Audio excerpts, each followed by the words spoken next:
हरिः ॐ श्री संकष्टनाशनं गणेशस्तोत्रम् श्री गणेशाय नमः। नारद उवाच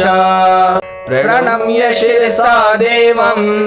गौरीपुत्रं विनायकं भक्तावासं स्मरे नित्यं आयुष्कामार्थसिद्धये। प्रथमं वक्रतुण्डं च एकदन्तं द्वितीयकं तृतीयं कृष्णपिङ्गाक्षं गजवक्त्रं चतुर्थकं लम्बोदरं पंचमं च षष्ठं विकटमेव च सप्तमं विघ्नराजं च धूम्रवर्णं तथाष्टमं नवमं भालचन्द्रं च दशमं तु विनायकम् एकादशं गणपतिं द्वादशं तु गजाननं द्वादशैतानि नामानि त्रिसन्ध्यं यः पठेन्नरः न च विघ्नभयं तस्य सर्वसिद्धिकरं परं। विद्यार्थी लभते विद्यां धनार्थी लभते धनं पुत्रार्थी लभते पुत्रान् मोक्षार्थी लभते गतिं। जपेत् गणपति स्तोत्रं षडभिर्मासैः फलं लभेत् संवत्सरेण सिद्धिं च लभते नात्र संशयः। अष्टानां ब्राह्मणानां च लिखित्वा यः समर्पयेत् तस्य विद्या भवेत् सर्वा गणेशस्य प्रसादतः। प्रणम्य शिरसा देवं गौरीपुत्रं विनायकं भक्तावासं स्मरे नित्यं आयुष्कामार्थसिद्धये। प्रथमं वक्रतुण्डं च एकदन्तं द्वितीयकं तृतीयं कृष्णपिङ्गाक्षं गजवक्त्रं चतुर्थकं लम्बोदरं पंचमं च षष्ठं विकटमेव च सप्तमं विघ्नराजं च धूम्रवर्णं तथाष्टमं नवमं भालचन्द्रं च दशमं तु विनायकम् एकादशं गणपतिं द्वादशं तु गजाननं द्वादशैतानि नामानि त्रिसन्ध्यं यः पठेन्नरः न च विघ्नभयं तस्य सर्वसिद्धिकरं परं। विद्यार्थी लभते विद्यां धनार्थी लभते धनं पुत्रार्थी लभते पुत्रान् मोक्षार्थी लभते गतिं। जपेत् गणपति स्तोत्रं षडभिर्मासैः फलं लभेत् संवत्सरेण सिद्धिं च लभते नात्र संशयः। अष्टानां ब्राह्मणानां च लिखित्वा यः समर्पयेत् तस्य विद्या भवेत् सर्वा गणेशस्य प्रसादतः। प्रणम्य शिरसा देवं गौरीपुत्रं विनायकं भक्तावासं स्मरे नित्यं आयुष्कामार्थसिद्धये। प्रथमं वक्रतुण्डं च एकदन्तं द्वितीयकं तृतीयं कृष्णपिङ्गाक्षं गजवक्त्रं चतुर्थकं लम्बोदरं पंचमं च षष्ठं विकटमेव च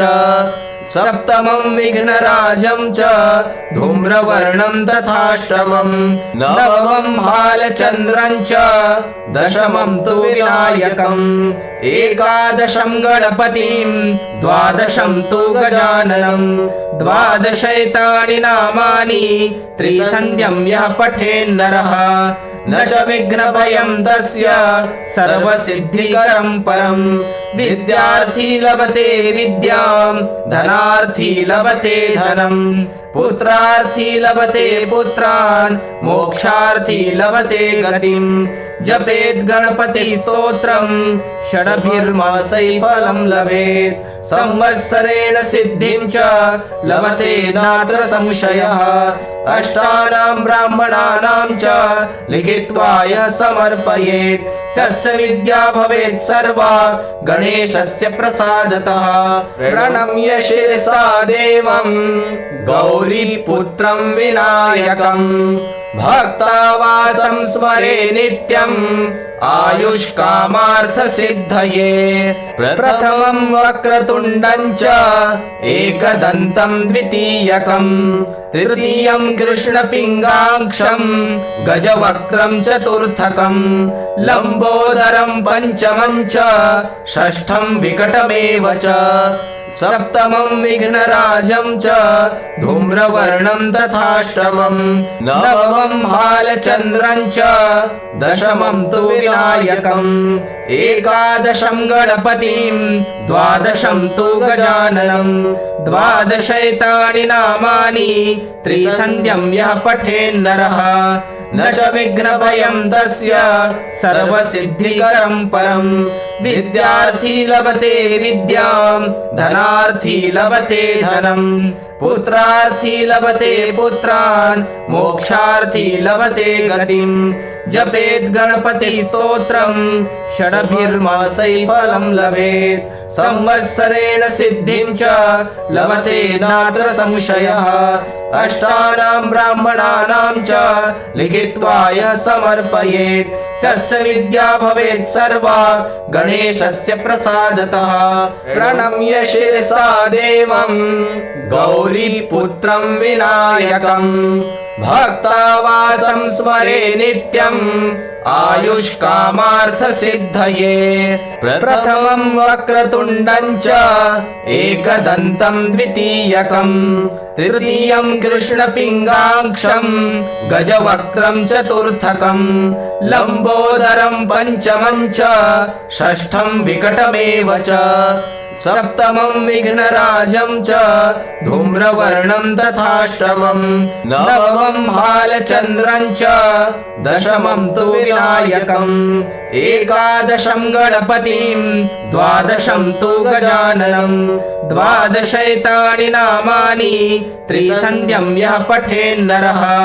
न च विघ्नभयं तस्य सर्वसिद्धिकरं परम् विद्यार्थी लभते विद्यां धनार्थी लभते धनं पुत्रार्थी लभते पुत्रान् मोक्षार्थी लभते गतिं जपेत् गणपति स्तोत्रं षडभिर्मासैः फलं लभेत् संवत्सरेण सिद्धिं च लभते नात्र संशयः अष्टानां ब्राह्मणानां च लिखित्वा यः समर्पयेत् तस्य विद्या भवेत् सर्वा गणेशस्य प्रसादतः प्रणम्य शिरसा देवं गौरीपुत्रं विनायकम् भक्तावासं स्मरे नित्यम् आयुष्कामार्थसिद्धये प्रथमं वक्रतुण्डं च एकदन्तं द्वितीयकं तृतीयं कृष्णपिङ्गाक्षं गजवक्त्रं चतुर्थकं लम्बोदरं पञ्चमं च षष्ठं विकटमेव च सप्तमं विघ्नराजं च धूम्रवर्णं तथाष्टमं नवमं भालचन्द्रं च दशमं तु विनायकम् एकादशं गणपतिं द्वादशं तु गजाननं द्वादशैतानि नामानि त्रिसन्ध्यं यः पठेन्नरः न च विघ्नभयं तस्य सर्वसिद्धिकरं परम् विद्यार्थी लभते विद्यां धनार्थी लभते धनं पुत्रार्थी लभते पुत्रान् मोक्षार्थी लभते गतिं जपेत् गणपति स्तोत्रं षडभिर्मासैः फलं लभेत् संवत्सरेण सिद्धिं च लभते नात्र संशयः अष्टानां ब्राह्मणानां च लिखित्वा यः समर्पयेत् तस्य विद्या भवेत् सर्वा गणेशस्य प्रसादतः प्रणम्य शिरसा देवं गौरीपुत्रं विनायकम् भक्तावासं स्मरे नित्यम् आयुष्कामार्थसिद्धये प्रथमं वक्रतुण्डं च एकदन्तं द्वितीयकं तृतीयं कृष्णपिङ्गाक्षं गजवक्त्रं चतुर्थकं लम्बोदरं पञ्चमं च षष्ठं विकटमेव च सप्तमं विघ्नराजं च धूम्रवर्णं तथाष्टमं नवमं भालचन्द्रं च दशमं तु विनायकम् एकादशं गणपतिं द्वादशं तु गजाननं द्वादशैतानि नामानि त्रिसन्ध्यं यः पठेन्नरः न च विघ्नभयं तस्य सर्वसिद्धिकरं परम् विद्यार्थी लभते विद्यां धनार्थी लभते धनम् पुत्रार्थी लभते पुत्रान् मोक्षार्थी लभते गतिम् जपेत् गणपति स्तोत्रं षडभिर्मासै फलं लभेत् संवत्सरेण सिद्धिं च लभते नात्र संशयः अष्टानां ब्राह्मणानां च लिखित्वा यः समर्पयेत् तस्य विद्या भवेत् सर्वा गणेशस्य प्रसादतः प्रणम्य शिरसा देवं गौरीपुत्रं विनायकम् भक्तावासं स्मरे नित्यम् आयुष्कामार्थसिद्धये प्रथमं वक्रतुण्डं च एकदन्तं द्वितीयकं तृतीयं कृष्णपिङ्गाक्षं गजवक्त्रं चतुर्थकं लम्बोदरं पञ्चमं च षष्ठं विकटमेव च सप्तमं विघ्नराजं च धूम्रवर्णं तथाष्टमं नवमं भालचन्द्रं च दशमं तु विनायकम् एकादशं गणपतिं द्वादशं तु गजाननं द्वादशैतानि नामानि त्रिसन्ध्यं यः पठेन्नरः न च विघ्नभयं तस्य सर्वसिद्धिकरं परम् विद्यार्थी लभते विद्यां धनार्थी लभते धनम् पुत्रार्थी लभते पुत्रान् मोक्षार्थी लभते गतिम् जपेत् गणपति स्तोत्रं षडभिर्मासै फलं लभेत् संवत्सरेण सिद्धिं च लभते नात्र संशयः अष्टानां ब्राह्मणानां च लिखित्वा यः समर्पयेत् तस्य विद्या भवेत् सर्वा गणेशस्य प्रसादतः प्रणम्य शिरसा देवं गौरीपुत्रं विनायकम् भक्तावासं स्मरे नित्यम् आयुष्कामार्थसिद्धये प्रथमं वक्रतुण्डं च एकदन्तं द्वितीयकं तृतीयं कृष्णपिङ्गाक्षं गजवक्त्रं चतुर्थकं लम्बोदरं पञ्चमं च षष्ठं विकटमेव च सप्तमं विघ्नराजं च धूम्रवर्णं तथाष्टमं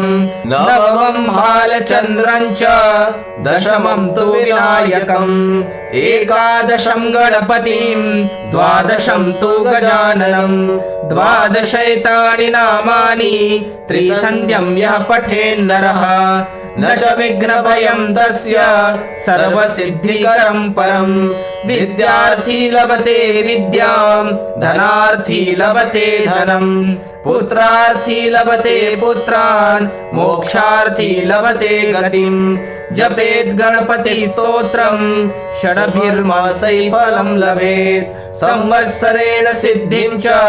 लभते नात्र संशयः अष्टानां ब्राह्मणानां च लिखित्वा यः समर्पयेत् तस्य विद्या भवेत् सर्वा गणेशस्य प्रसादतः प्रणम्य शिरसा देवं गौरीपुत्रं विनायकम् भक्तावासं स्मरे नित्यम् आयुष्कामार्थसिद्धये प्रथमं वक्रतुण्डं च एकदन्तं द्वितीयकं तृतीयं कृष्णपिङ्गाक्षं गजवक्त्रं चतुर्थकं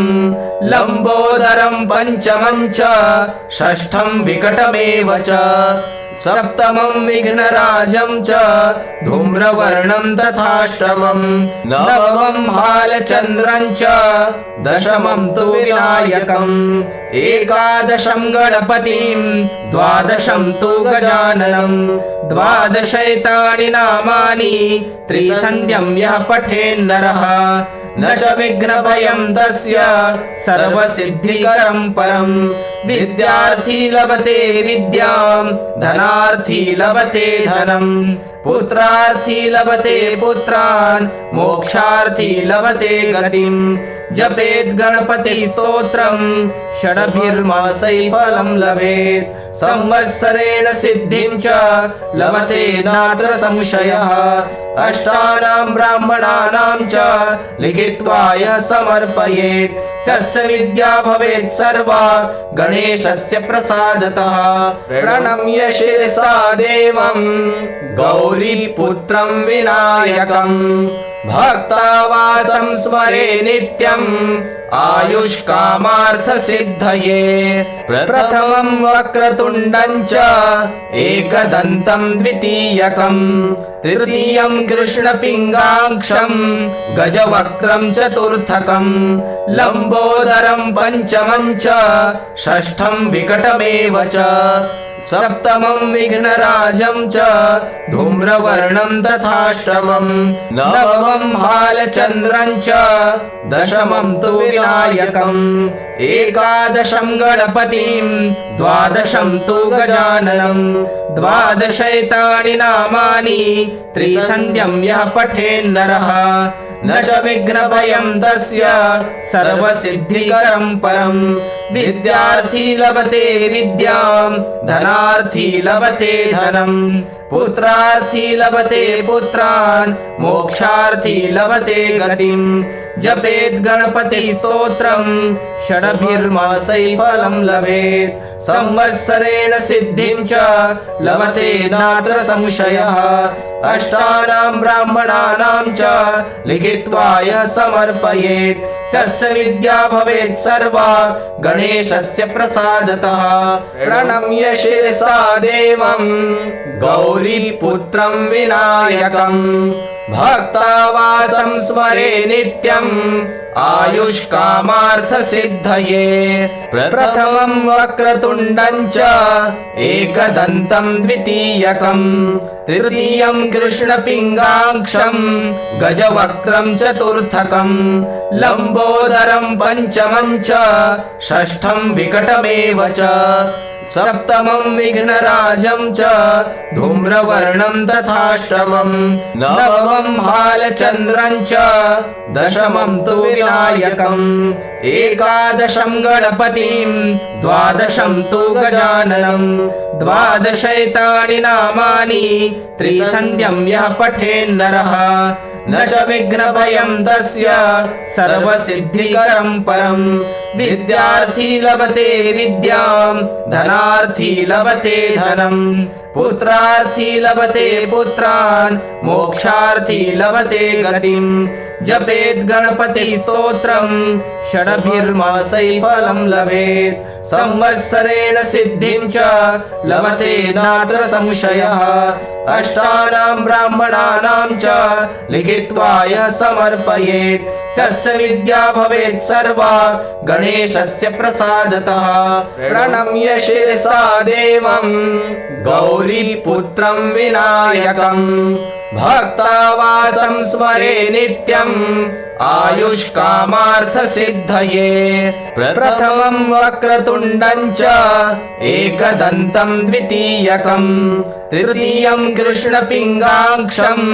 गजवक्त्रं चतुर्थकं, लम्बोदरं पञ्चमं च षष्ठं विकटमेव च, सप्तमं विघ्नराजं च धूम्रवर्णं तथाष्टमं, नवमं भालचन्द्रं च दशमं तु विनायकम्, एकादशं गणपतिं द्वादशं तु गजाननं, द्वादशैतानि नामानि त्रिसन्ध्यं यः पठेन्नरः, न च विघ्नभयं तस्य सर्वसिद्धिकरं परं। विद्यार्थी लभते विद्यां धनार्थी लभते धनं, पुत्रार्थी लभते पुत्रान् मोक्षार्थी लभते गतिं। जपेत् गणपति स्तोत्रं षडभिर्मासैः फलं लभेत्, संवत्सरेण सिद्धिं च लभते नात्र संशयः अष्टानां ब्राह्मणानां च लिखित्वा यः समर्पयेत् तस्य विद्या भवेत् सर्वा गणेशस्य प्रसादतः प्रणम्य शिरसा देवं गौरीपुत्रं विनायकं भक्तावासं स्मरे नित्यम् आयुष्कामार्थसिद्धये प्रथमं वक्रतुण्डं च एकदन्तं द्वितीयकं तृतीयं कृष्णपिङ्गाक्षं गजवक्त्रं चतुर्थकं लम्बोदरं पञ्चमं च षष्ठं विकटमेव च सप्तमं विघ्नराजं च धूम्रवर्णं तथाष्टमं नवमं भालचन्द्रं च दशमं तु विनायकम् एकादशं गणपतिं द्वादशं तु गजाननं द्वादशैतानि नामानि त्रिसन्ध्यं यः पठेन्नरः न च विघ्नभयं तस्य सर्वसिद्धिकरं परं विद्यार्थी लभते विद्यां धनार्थी लभते धनं पुत्रार्थी लभते पुत्रान् मोक्षार्थी लभते गतिं जपेत् गणपति स्तोत्रं षडभिर्मासैः फलं लभेत् संवत्सरेण सिद्धिं च लभते नात्र संशयः अष्टानां ब्राह्मणानां च लिखित्वा यः समर्पयेत् तस्य विद्या भवेत् सर्वा गणेशस्य प्रसादतः प्रणम्य शिरसा देवं गौरीपुत्रं विनायकं भक्तावासं स्मरे नित्यम् आयुष्कामार्थसिद्धये प्रथमं वक्रतुण्डं च एकदन्तं द्वितीयकं तृतीयं कृष्णपिङ्गाक्षं गजवक्त्रं चतुर्थकं लम्बोदरं पञ्चमं च षष्ठं विकटमेव च सप्तमं विघ्नराजं च धूम्रवर्णं तथाष्टमं